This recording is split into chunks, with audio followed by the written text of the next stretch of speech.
తాగి అమ్మ దాహం అన్నారట.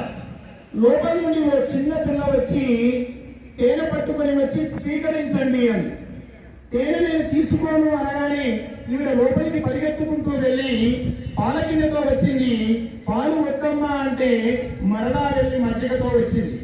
అమ్మా నాకు ఇవన్నీ వద్దు, మంచినీళ్ళు తీసుకురండి అంటే ఆ చిన్నపిల్ల చెప్పిందట, అయ్యా మంచినీళ్ళు అయితే బావులలో దొరుకుతాయి, చెరువుల్లో దొరుకుతాయి, ఎక్కడ కావాలంటే అక్కడ దొరుకుతాయి. నా ఇంటికి వచ్చారు, వీటిల్లో ఏమైనా స్వీకరించండి, వీటితో పాటు మంచి తీర్థం కూడా అందిస్తాను అందర.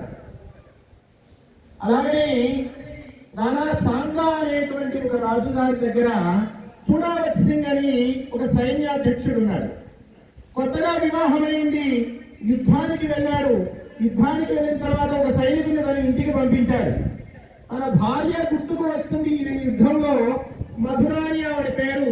మధురాని, నీ ముఖాన్ని నేను మర్చిపోలేకపోతూ ఉన్నాను. యుద్ధం చేస్తున్నా నా మనస్సంతా నీ చుట్టూనే తిరుగుతుంది. నీ ముఖమే నా మనస్సులో ఎప్పుడు కనపడుతూ ఉంది. యుద్ధం మీద ధ్యాస లేదు. నేను ఇంటికి రావాలి అని అనిపిస్తుంది. నాకు ఏదైనా ఒక మంచి బహుమతి పంపించు అని ఆ సందేశం. ఆవిడ అతన్ని బయట నిలబడమని చెప్పి ఒక లేఖ రాసి అతని చేతికి ఇచ్చి, అయ్యా నేను బహుమతి ఆ ప్లేట్లో పెడతాను, ఆ పళ్ళెంలో పెడతాను, కొద్ది సమయం తర్వాత మీరు దాన్ని తీసుకువెళ్ళి నా భర్తకు అందించండి అని చెప్పి లోపలికి వెళ్ళింది. తన కంఠాన్ని కోసుకుంది. ఆ తల శిరస్సు ఆ ప్లేట్లో పడింది. అతను పరిగెత్తుకుంటూ లోపలికి వచ్చాడు. చూశాడు. దాని మీద ఒక పట్టు వస్త్రాన్ని కప్పుకొని తీసుకొని వెళ్ళి చూడావత్ సింగ్కి ఇచ్చాడు. ఈ ఉత్తరాన్ని ఇచ్చాడు. దాంట్లో ఏముంది అంటే, దేశం క్లిష్టమైనటువంటి పరిస్థితుల్లో ఉంటే నీకు నా ముఖం కనపడుతుంది అన్నావు. నా ముఖము, నా శిరస్సు ఎప్పుడు నీ వెంటే ఉంటుంది. నువ్వు దేశం కోసం పోరాడు అని చెప్పింది. ఆమె శిరస్సుని ఒక చేతిలో పట్టుకుని ఒక చేతిలో ఖడ్గాన్ని చేపుని యుద్ధం చేశాడు చూడావత్ సింగ్. మనం మహాభారతంలో కుంతీదేవి గురించి వింటాం. కుంతీదేవి ఏకచక్రాపురంలో తన కుమారులతో ఉన్నప్పుడు తమకు ఆశ్రయం ఇచ్చినటువంటి ఇంటి నుండి ఆర్తనాదాలు విని ఏమి జరుగుతుందో అని దగ్గరికి వెళ్ళింది. ఆ ఇంట్లో ఉన్నటువంటి వాళ్ళు మాట్లాడుకుంటున్నారు. ఇంటి యజమాని అంటున్నాడు భార్యతో, నీవు పిల్లల్ని జాగ్రత్తగా చూడు, బాధ్యత కలిగినటువంటి వ్యక్తులుగా మంచి పౌరులుగా తీర్చిదిద్దు, నేను బకాసుడికి ఆహారంగా వెళ్తాను. ఈరోజు మన ఇంటి నుండి బకాసుడికి ఆహారం వెళ్ళవలసినటువంటి వంతు వచ్చింది, నేను వెళ్తాను అంటే నీవు కాదు, నువ్వు ఇంటి యజమానివి. ఈ పిల్లలు కొద్దిగా ఎదిగారు, తల్లిగా నా అవసరం వీళ్ళకి లేదు, నేను వెళ్తాను, పిల్లలిద్దరిని నువ్వు సంరక్షించు అని చెప్పి ఆ ఇల్లాలు చెప్తూ ఉంటే ఆ కొడుకు అంటున్నాడు, నాన్న నీ బిడ్డను నేను బ్రతికి ఉంటే మీరు వెళ్తారా? ముందు నా వంతు, నేను వెళ్తాను, బకాసురుడితో యుద్ధం చేస్తాను, నా సాధ్యమైందా వాడిని సంహరిస్తాను, లేదా వాడికి ఆహారం అవుతాను, మీరు ముగ్గురు ఉండండి అంటే ఆ ఆడపిల్ల అంటుంది, మీరు ఎవరు కాదు నాన్న, నేను వెళ్తాను, ఈ కుటుంబానికి రుణం తీర్చుకునేటువంటి అవకాశం నాకు ఇవ్వండి, తమ్ముణ్ణి మంచి వీరుడుగా, ధీరుడుగా, బాధ్యత కలిగినటువంటి పౌరుడిగా తీర్చిదిద్దండి, వాడిని సమాజంలో మంచి వ్యక్తిగా తీర్చిదిద్దండి, నేను వెళ్తాను అంటే బయట నుండి వింటున్నటువంటి కుంతీదేవి అంది, అమ్మా మీరెవరూ వెళ్ళవలసిన పని లేదు, భగవంతుడు నాకు 5 బిడ్డల్ని ఇచ్చాడు, నా బిడ్డల్లో ఒకరిని పంపిస్తాను, మీరు మాకు ఆశ్రయం ఇచ్చారు, అన్నీ కల్పించారు, మీకోసం నా బిడ్డను నేను త్యాగం చేస్తాను.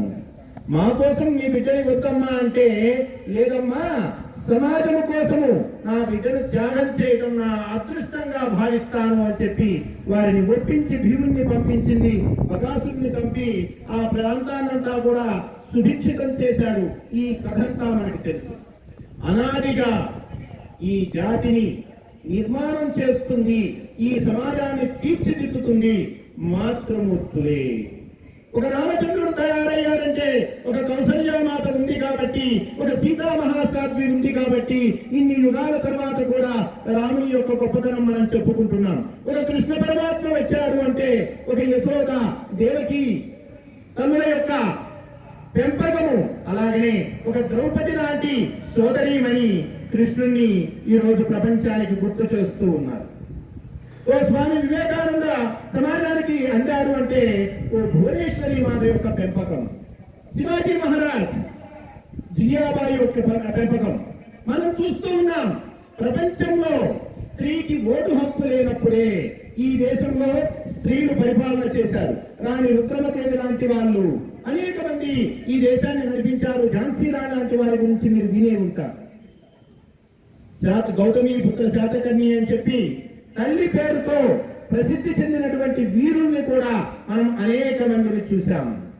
ఆ రోజున రాక్షస బాధను తొలగించడం కోసం దుర్గాదేవి రాక్షసుల్ని ఎలా అయితే సంహరించిందో, ఈ రోజు ఈ దుర్గలంతా కూడా ఈ దేశంలో, ఈ దేశము బయట ఉన్నటువంటి రాక్షసములకంతా కూడా బుద్ధి చెప్పవలసినటువంటి అవసరం ఉంది.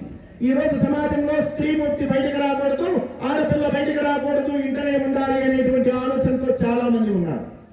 అర్థం చేసుకోవాల్సినటువంటి విషయం ఏమిటి అంటే, భారత్ పాకిస్తాన్ గా ఈ దేశ విభజన జరిగినప్పుడు పాకిస్తాన్ లో ఉన్నటువంటి హిందూ కుటుంబాలన్నీ కూడా సంపన్నులు చాలా మంది ఉన్నారు. ఒక్కొక్కరు 100 ఎకరాల పొలాలు ఉన్నటువంటి వాళ్ళు ఉన్నారు. నిన్న మొన్నటి వరకు పరిపాలన చేసినటువంటి వారు ఉన్నారు. 10 చేత 20 మంది చేత పరిచారికలను చేయించుకుంటున్నటువంటి కుటుంబాలు అనేకం ఉన్నాయి. దేశ విభజన జరిగిన తర్వాత కొన్ని గంటల్లో పరిణామాలు అన్నీ మారిపోయాయి. వాళ్ళు ప్రాణమానాలు చేతబట్టుకుని భారతదేశంలోకి వచ్చినటువంటి సంఘటన దేశ చరిత్రలో మనకు కనపడుతుంది. మీ స్త్రీలను, మీ సంపదను మాకు వదిలిపెట్టి మీరు పారిపోండి అని చెప్పి ప్రకటనలు మనం ఆ రోజుల్లో మన పెద్దలు విన్నారు. మనం చదువుకుంటూ ఉన్నాం. ఈ రోజున నిన్న మొన్నట రోజున పశ్చిమ బెంగాల్లో 400 కుటుంబాలలో ఆడపిల్ల బయటకు రాకూడదు అనుకుంటే స్త్రీలు, పిల్లలు అందరూ కూడా ప్రాణమానాలు చేతబెట్టుకుని అరచేతిలో ప్రాణాలు పెట్టుకుని శిబిరాలలో బ్రతికినటువంటిది 2 నెలల క్రితమే మనం చూశాం. ఈ రోజు సమాజంలో ఉండేటువంటి రుగ్మతలన్నింటికీ కూడా సమాధానం చెప్పగలిగినది ఒక స్త్రీమూర్తే.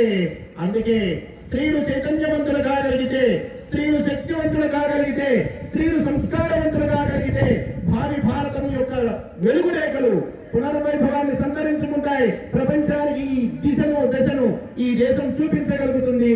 కాబట్టి ఈ తల్లులందరూ కూడా ఆ విధంగా తయారు కావాలని, దానికి కావలసినటువంటి శక్తిని, యుక్తిని జగన్మాత, భరతమాత మనకు అనుగ్రహించాలని కోరుకుంటూ జై శ్రీరామ్, భారత్ మాతా కీ జై.